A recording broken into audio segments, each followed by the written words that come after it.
ज़्यादा होता है या लगाने पर प्रभाव से ज़्यादा होता है? कोई भी दवाई कम्प्लीमेंट्री क्या होता है? एक मिनट, सप्लीमेंट क्वेश्चन आप पूछ रहे हैं कि ओरल मेडिसिन सप्लीमेंट क्वेश्चन ये है कि जो एलर्जी है, can be have that of please you know सुनाई नहीं दे रहा है एलर्जी जो है वो चीज़ यहाँ पे रीजन है, चाहे वेदर चेंज या हम लोग के खाने का रहन सहन चेंज, तो जो एलर्जी होती है वो किस चीज़ से होती है और हम उसका किस तरीके से तो स्टाइल ऑफ ईटिंग या लिविंग पे उसका कर सकते हैं। देखिए ये काफी complex problem on its own. इसमें बहुत इंटरनल है कि अंदर से जो है कॉल्ड इम्यूनिटी इम्यूनोलॉजिकल होता है कि कुछ लोगों को हेरिडिटरी टेंडेंसी होती है, जो एलर्जी आती है हेरिडिटरी टेंडेंसी है, उसके कारण वो ज़्यादा प्रोन होते हैं कि उनको एलर्जीज हो।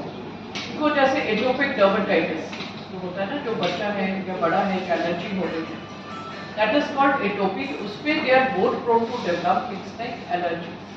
Eight the same time you can also have you know extrinsic causes, आपका जो स्किन बैरियर है, जो चमड़ी है, तो उसमें भी वो भी डैमेज हो सकती है कई बार। उससे होता है कि एलर्जी जो है बाहर के भी जो तत्व आते हैं उसको मतलब प्रॉब्लम क्रिएट कर सकते हैं। तो दोनों it's a very complex kind of a problem. So it can have a hereditary basis also and it can also happen externally. जैसे हेयर डाई ही आप लगाते हैं, वो विषय में हम बात करेंगे, लेकिन जैसे हेयर डाई है, एक बार हेयर डाई से भी एलर्जी होती है, आपने देखा हुआ है, एलर्जी होती है, खुजली होती है, डार्कनेस हो जाता है, काला हो जाता है। That is an individual is prone to it, ठीक है, उसमें कुछ केमिकल्स हैं, so that is another kind of allergy जो बाहर से हो सकता है। So it can happen to chemicals, it can happen to exposure to pollutants, and it can happen to food also. Some of you or some of us can be just predisposed to it, right? So we'll go over to the next speaker, Dr. Latika Arya. She'll speak about non-prescription drugs, and after that we'll finish with Dr. Amit and we'll take a few more questions.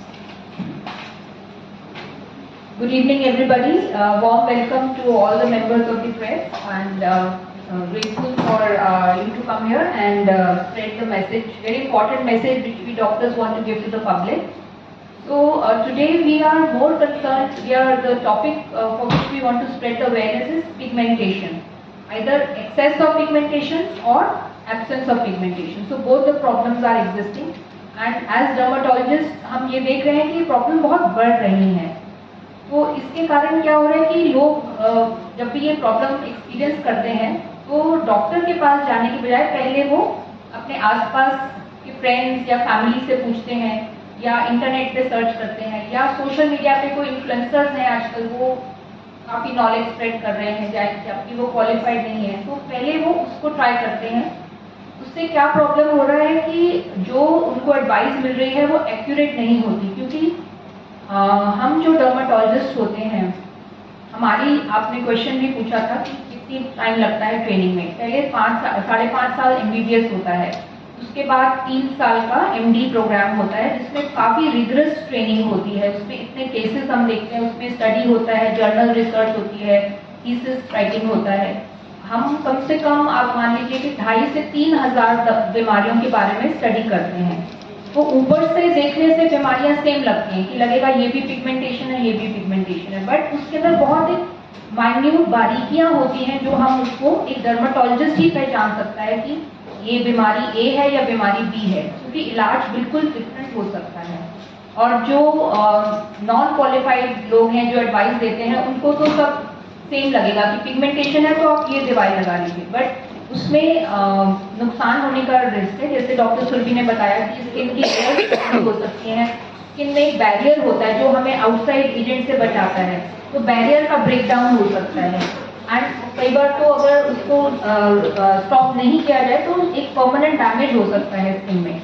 So the message that I want to give is that whenever anybody has any skin pigmentation problem, please visit a qualified dermatologist, और जो dermatologist आपको prescription देते हैं उसको completely follow करना है। अगर उसमें से कोई दवाई नहीं सूट कर रही, आप अपने डॉक्टर को बताएं, क्योंकि कभी कभी किसी दवाई से, जैसे आपने बोला कि दवाई से भी प्रॉब्लम हो सकती है, वो हम मानते हैं, क्योंकि हर एक की स्किन अलग होती है। तो वो इमीडिएटली आपको दवाई स्टॉप करके डॉक्टर को बताना है।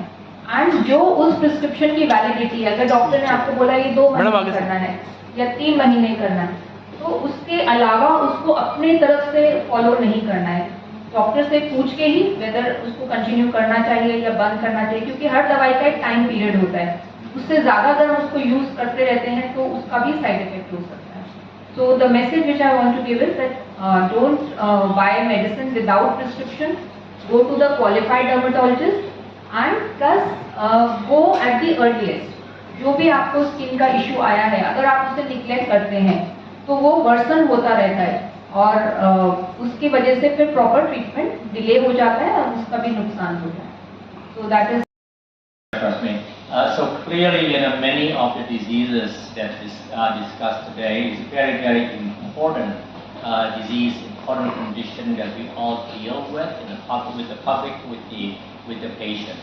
And I can assure you that not only these are important, vitiligo, for example, hyperpigmentation, even skin bleaching using unauthorized use of medication. These are very important issues, not only for India, but also globally. So on the ILDS level, we have done quite a bit of work on that. Actually, in fact, we have a special group on vitiligo, to collect data on vitiligo, and to use our relationship with WHO to bring up the importance of vitiligo to WHO, to detect an important skin disease.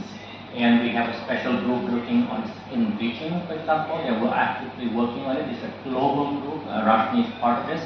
A global group that looks at the importance of skin bleaching, not only in terms of regulation of medication, but also the cultural aspect of it, because if people want to have fair skin, that's the reason patients want to have bleaching of the skin. So we need to change that narrative, and it's going to be quite an effort. It's a multi-specialty. In fact, because of this effort, the General Assembly of WHO, called WHA World Health Assembly, had recently passed a resolution to state that skin diseases are important part of the global health priority, public health priority. And then this is the first time that skin disease get mentioned in WHO, which is important for us to continue to enhance the visibility and the importance of skin diseases and the patient who suffers from skin disease. Dr. Henry, thank you everybody. And we have covered a few topics. Of course, our main thing is on pigmentation, but we've also talked about ILDS and WHO recognizing the skin priority. मतलब जो skin diseases हैं, ये भी important हैं, ये तो आप लोग मानते ही हैं. हम 2-4 questions ले लेंगे, फिर उसके if you have any more questions, just. The first question you asked that what is normal? My patient who asked that question, what is a normal skin color? My answer is that there's a skin color that you were born with. In the Western country, as you know, people like to go tanning, but we know tanning, especially for fair-skinned individual, it is very detrimental because it will cause not only wrinkling but also skin cancer. Clearly, on the other side, the skin bleaching is really not a healthy practice, so you should tell them the healthy skin, the normal skin, is the skin tone that you are born with. Now, coming back to the second question of the World Congress of Dermatology, at one point, this coming one is going to be the 26th. For the longest it was every 5 years. For the past few cycles, probably 3 or 4 cycles or so, it's every 4 years.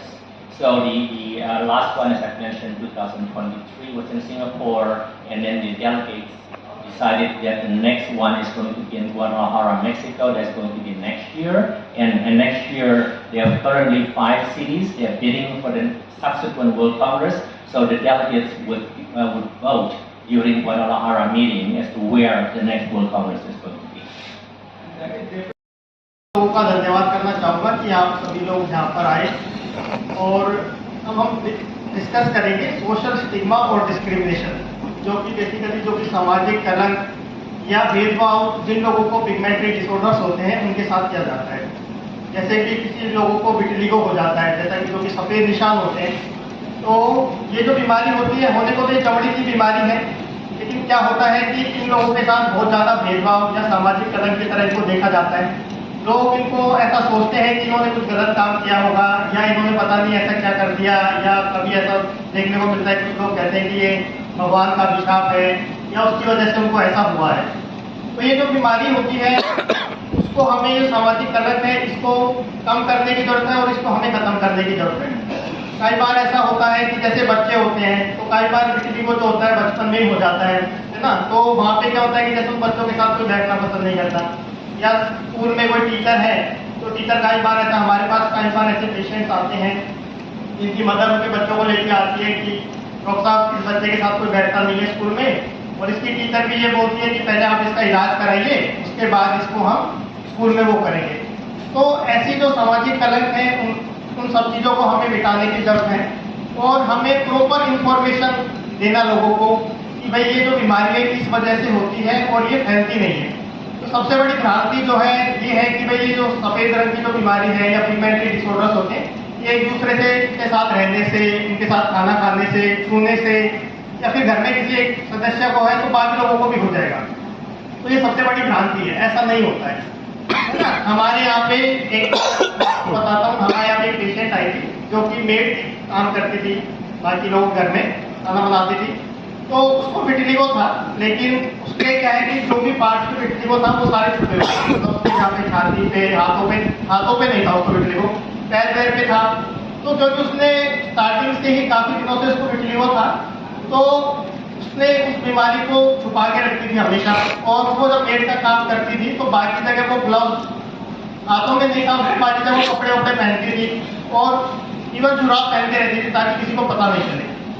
धीरे धीरे करके उसने अच्छे से इलाज नहीं किया और उसने इसी को नेगलेक्ट किया, तो उसका विटिलिगो जो है हाथ में भी आ गया। जब हाथ में उसका विटिलिगो आया तो जो जहाँ वो काम करती थी तो उन लोगों ने उसको देखा कि इसको ये सफेद निशान की बीमारी है, तो उन्होंने उसको काम से निकाल दिया। तो ऐसी ऐसी चीजें हमें देखने को मिलती है। तो हमें बहुत अच्छे से इस मैसेज को देने की जरूरत है कि ये जो बीमारी है ये फैलती नहीं है, क्योंकि लोगों को ऐसा लगता है कि ये बेड हमारे यहाँ काम कर रही है तो अब ये बीमारी, ये खाना वाना बनाएगी तो हो सकता है हमारे बच्चों को हो जाए, हमें भी हो जाए विटिलिगो, तो हमें वो समस्या आएगी। तो एक तो ये चीज है कि बीमारी फैलती नहीं है। दूसरा चीज ये है कि ये जो बीमारी है इसका प्रॉपर इलाज होता है। यदि इस बीमारी का 100% इलाज नहीं है तो 80-90% इसका इलाज हो जाता है। लेकिन सबसे जरूरी चीज ये है कि जब इसका इलाज हो तो वो इनिशियल स्टेज में ही आप डॉक्टर के पास जाएं, क्वालिफाइड डर्मेटोलॉजिस्ट है उसी के पास जाएं, पड़ोसियों से इलाज ना करवाएं। इंडिया में क्या है कि हर कोई डॉक्टर है ना, किसी के पास जाओ वो चाहे अपने बच्चे का इलाज करे करना करे, पड़ोसी का इलाज जरूर कर देता है कि भाई ये ट्यूब लगा लो, ये लगा लो, इससे सही होता है, इससे सही नहीं होगा, मैंने भी ट्यूब लगाई थी मेरा सही हो गया। तो ये सब चीज नहीं करते, क्योंकि आप जितना लेट करेंगे इस चीज में उतनी ही बीमारी बढ़ती जाती है, और उसके बाद हमारे लिए भी मुश्किल हो जाता है इन चीजों को सही करना, है ना। और काफी आजकल तो बहुत सारी नई नई दवाइयां आ रही है, इवन सर्जिकल ट्रीटमेंट आ चुके हैं जिनमें की सर्जरी से इन चीजों को सही किया जा सकता है। तीसरा चीज ये है कि ये जो बीमारियां होती है इनमें कोई किसी भी ऐसा नहीं है कि भाई ये कोई भगवान का अभिशाप है, ये बीमारियां हैं, हो जाती है ना, किसी को भी हो सकती है। ऐसा नहीं है कि भाई इसको क्यों हुई, इसको क्यों नहीं हुई, मुझे क्या हुआ। काफी लोगों का ये सवाल होता है कि मुझे क्यों हुआ। तो इनमें कुछ बीमारियों में जैसे रोल होता है, जैसे मेलाज्मा हम जो बोलते हैं, जो झाई की दिक्कत होती है, उसमें धूप का काफी रोल होता है। भाई धूप में जो जाते हैं, या फिर लेडीज को ज्यादा आपने करने देखा होगा कि जो झाई होती है तो ज्यादातर लेडीज को होती है, क्योंकि उनका जो होता है बेसिकली जाते एक तो धूप में जाने का होता है, दूसरा उनका ऐसा भी होता है कि जो खाना वाना बनाती है तो उससे भी जो गर्म हवा निकलती है उससे भी कई बार हो जाता है। उन चीजों में हमें उन चीजों पे ध्यान रखने की जरूरत है। बाकी खाने वाने से कई बार ऐसा होता है कि जैसे विटिलिगो होता है तो उसमें क्या होता है कि काफी लोग या उनके पड़ोसी या कुछ अनक्वालिफाइड डॉक्टर देते हैं कि ये सफेद चीजों से होता है, तो आपको दूध नहीं लेना है, सफेद चीजें जैसे दही है, लस्सी है, वो सब नहीं खाना है। तो इनमें कोई डाइटरी रोल नहीं होता है इन चीजों में। तो हम अपने लेवल पे कुछ चीजें करने की कोशिश करते हैं, जैसे कि विटिलिगो जब डे होता है जो कि 25 जून को मनाया जाता है, तो उस दिन हम क्या करते हैं, पैम्फलेट डिस्ट्रीब्यूट करते हैं, और हम एक छोटा सा मतलब सेमिनार या छोटा सा ऑर्गेनाइज करने के लिए कोशिश करते हैं ताकि कॉमन पब्लिक को हम अवेयर कर सकें। लेकिन आप लोगों का रोल जो है इस चीज में इम्पोर्टेंट हो जाता है, क्योंकि आप सब लोग जो है इस चीज को ज्यादा कवरेज दे सकते हैं। हम हमारे हॉस्पिटल में कर सकते हैं, मैक्सिमम उससे थोड़ा बहुत पास करें, लेकिन मीडिया का कवरेज यहाँ पे बहुत ज्यादा जरूरी है ताकि इन चीजों के प्रति लोगों को जागरूक किया जा सके और ताकि इन लोगों में डिस्क्रिमिनेशन ना हो। काफ़ी लोगों को ऐसा होता है कि उनके शादी में प्रॉब्लम आती है या उनके जो रिलेशनशिप होते हैं उसमें इश्यूज आते हैं, इवन फैमिली मेंबर के साथ या उनके दोस्तों के साथ या अपने पार्टनर के साथ इश्यूज आ जाते हैं चीज़ों में। तो इन सब चीज़ों की जो भ्रांतियाँ हैं उन सबको मिटाने की जरूरत है।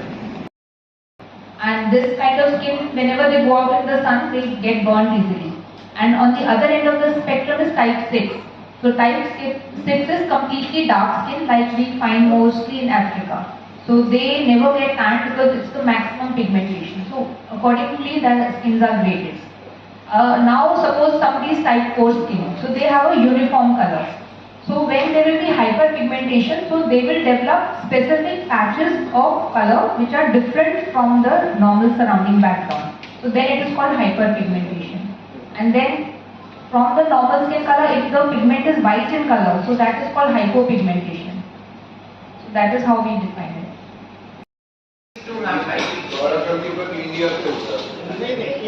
इंडिया में फर्स्ट टाइम हो रहा है। एशिया में 2014 में ये हुआ था सिंगापुर में, और फिर इंडिया में फर्स्ट टाइम ही हो रहा है, कभी हुआ नहीं है।